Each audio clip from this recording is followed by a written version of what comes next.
अनीत जैन बेलगांव कर्नाटक से आपके श्री चरणों में अपनी शंका रख रहे हैं। इनका कहना है, हे गुरुदेव, मस्तकाभिषेक की परंपरा कब से प्रारंभ हुई और जब हम मस्तकाभिषेक करते हैं तो उस समय हमें कितने कलशों से करना चाहिए? क्या 1008 कलशों से ही हमें मस्तकाभिषेक करना चाहिए या नहीं? कृपया समाधान करें गुरुदेव। अभिषेक की परंपरा जो है वो अनादि और अनिधन है।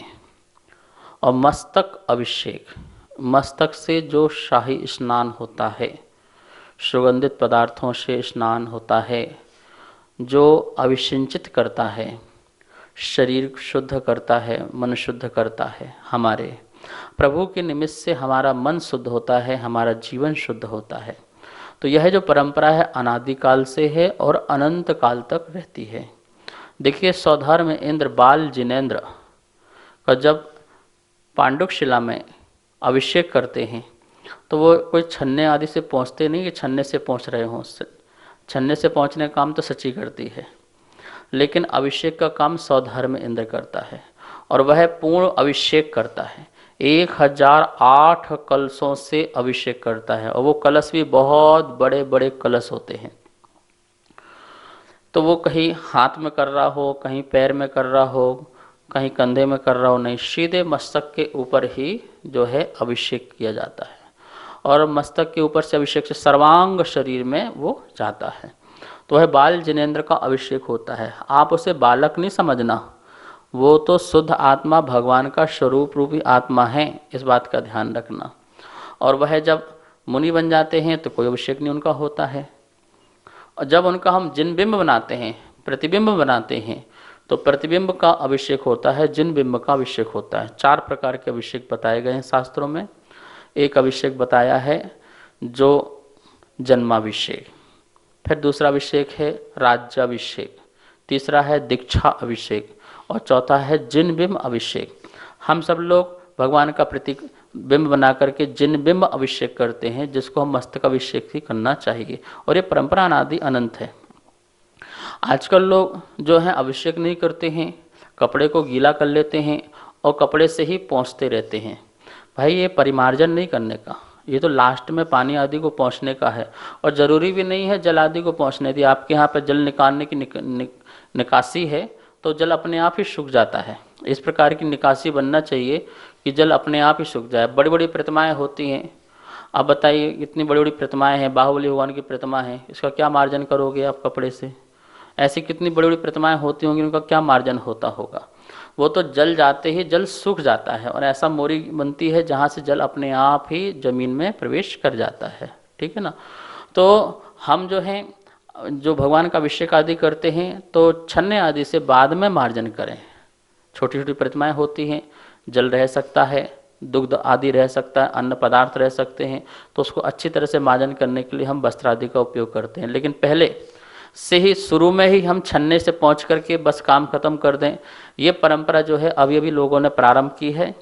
अभिषेक के बाद प्रक्षाल में आ गए, प्रक्षाल के बाद अब मार्जन में आ गए हैं। हमसे प्रतिमाओं का मार्जन करते हैं, वो आनंद नहीं आ सकता, वो अनुभूति नहीं हो सकती है। इसलिए हमें पूर्ण अभिषेक करना चाहिए और यह परंपरा अनादि अनंत है।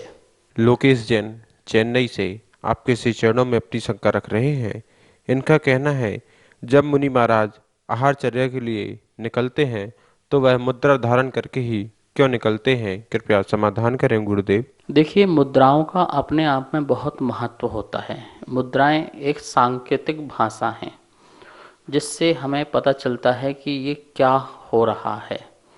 जैसे अपने प्रणाम की मुद्रा है, ध्यान की मुद्रा है, अभिषेक की मुद्रा है, आवाहन की मुद्राएं हैं और जाप की मुद्रा है। ये सब मुद्राएं हैं। इन मुद्राओं के माध्यम से हमें संकेत प्राप्त होते हैं कि ये क्या हो रहा है और क्या चल रहा है। मुनिराज भी जो हैं आहार के समय मुद्रा लेके चलते हैं। ठीक है ना? ये शास्त्र में आया है मुद्रा, कि मुनिराज मुद्रा लेके चलते हैं।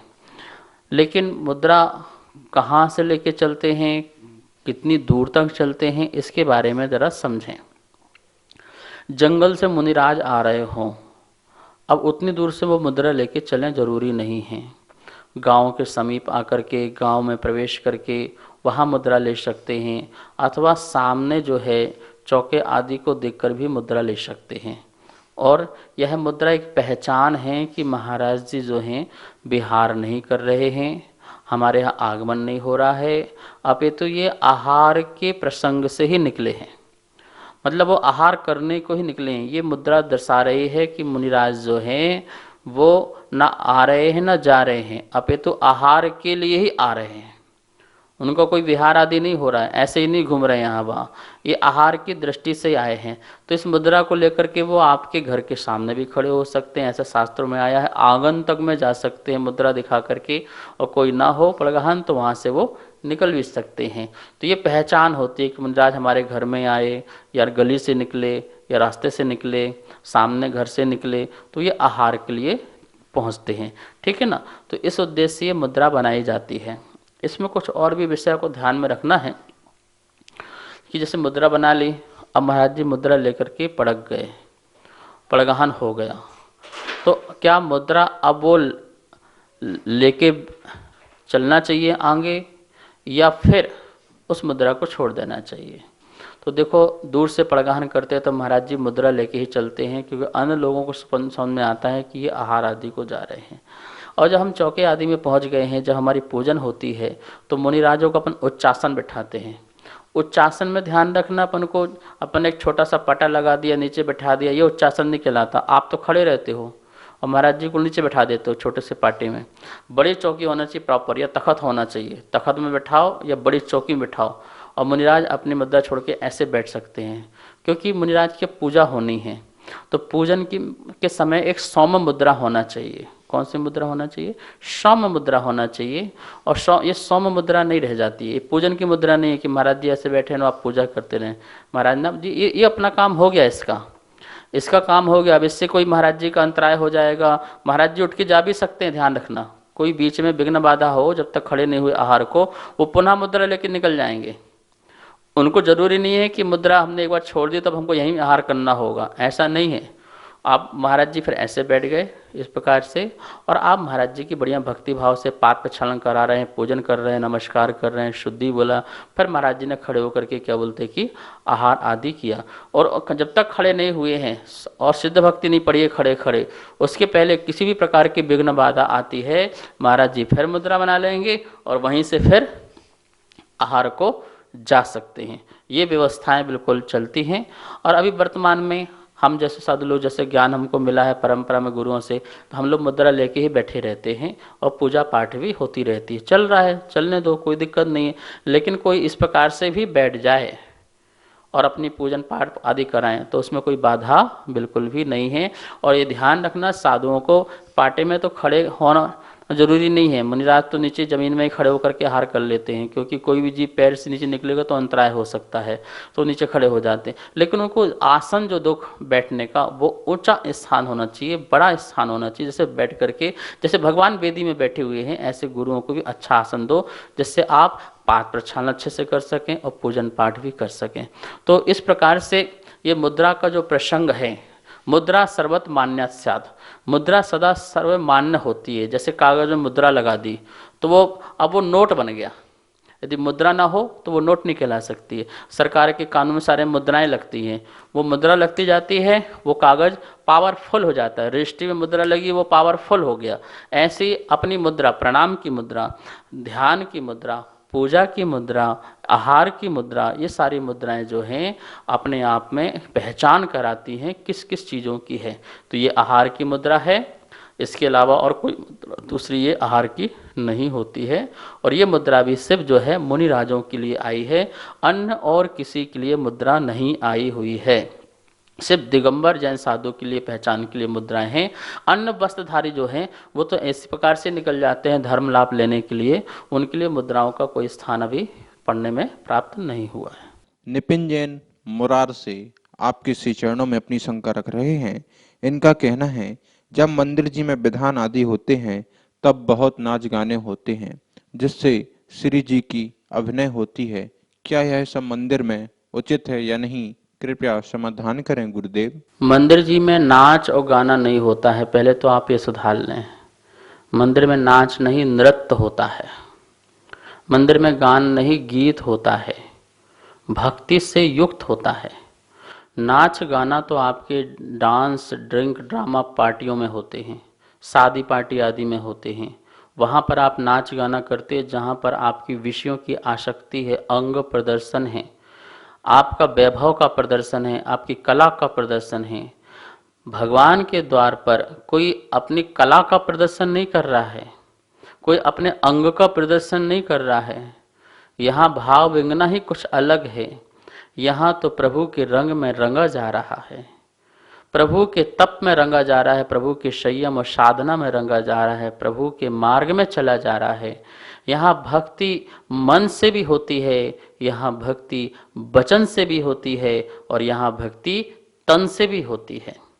भगवान के प्रति जब राग होता है, अनुराग होता है, उनके प्रति लगाव होता है, लगन होती है, निष्ठा होती है, आस्था होती है, तो वह मन में भी उनका आदर करता है और वचनों से भी उनकी स्तुति स्तोत्र गाने लगता है, और फिर काया से भी हाथ बजाना, पैर हिलाना और सिर मटकाना और नृत्य करना, चवर लेना, ये सारी चीज़ें भाव विंगना आ जाती हैं।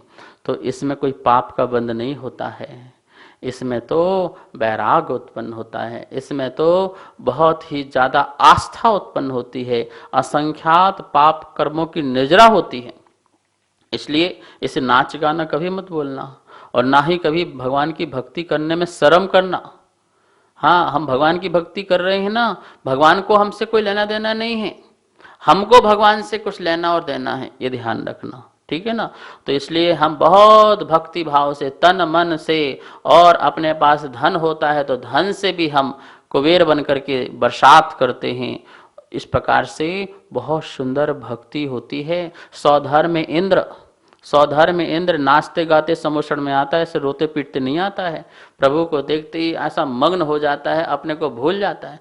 वो साक्षात जिनेंद्र भगवान तो छोड़ो, उनका जो अभी बाल बिंब है, अर्थात बाल जिनेंद्र हैं, बालक जिनेंद्र, उनको भी देख करके वो इतनी भक्ति करता है। सुमेरु पर्वत में या माता पिता के आंगन में सौधर्म तांडव नृत्य करते हैं, कितने रूप बना करके नृत्य करते हैं, सोचिए।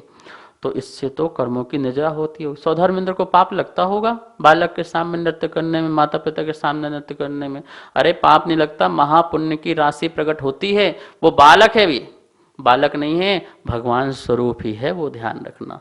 तो इस प्रकार से ऐसा मन में कभी मत लाए। जब भी अवसर मिले गुरु के सामने भक्ति करने का, कभी भी अवसर मिले परमात्मा के सामने भक्ति करने का, झूम जाना, क्योंकि वहां पर आपकी विषयों की आसक्ति के लिए आपका नृत्य नहीं है, गान नहीं है, गीत नहीं है, अपितु वहां पर आपको तो भगवान से मिलन का, प्रेम का ये प्रतीक है, और इसे आप जरूर निश्चित ही करना और करना ही चाहिए।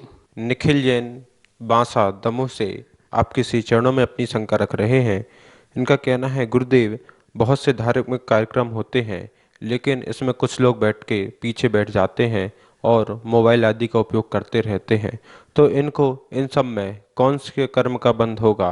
कृपया समाधान करें गुरुदेव। निखिल हमारे छोटे पंडित जी, ध्यान रखना, यदि कोई व्यक्ति मोबाइल आदि चलाता है धर्म सभा में, तो वह अन्य लोगों को भी ध्यान आकर्षित करता है, और उसका भी ध्यान जो धर्म ध्यान से दूर हो जा रहा है, विषय वासनाओं में जा रहा है। तो निश्चित ही ज्ञानावरणी, दर्शनावरणी, अंतराय आदि कर्म जो हैं उसको बंध को प्राप्त होंगे। उसके ज्ञान में बाधा, उसके दर्शन में बाधा, और उसके किसमें? अंतराय कर्म। अंतराय कर्मों के उदय आएंगे। अब उसके जीवन में ऐसे अंतराय कर्म के उदय आएंगे, उसको ज्ञान, दर्शन, सुख आदि की प्राप्ति ना हो, दान लाभ भोगो भोग की प्राप्ति ना हो, और ज्ञानावरणी के उदय से उसको ज्ञान की प्राप्ति ना हो, दर्शनावरणी कर्म के उदय से दर्शन की प्राप्ति ना हो, और मोह आदि कर रहा है तो अनेक प्रकार के नाम कर्म, आयु कर्म, गोत्र कर्म आदि ऐसे कर्मों को भी वो बांध रहा है।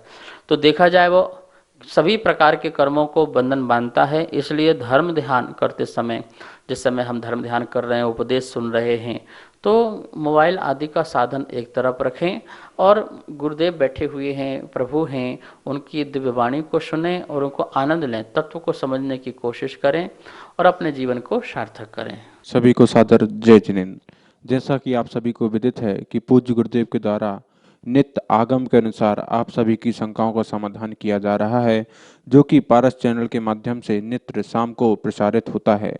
और पाठशाला भी प्रचारित की जाती है, जो कि तत्वार सूत्र स्वाध्याय की पाठशाला होती है। ये प्रोग्राम पारस चैनल में शाम 5 बजे से 5:40 तक चलता है।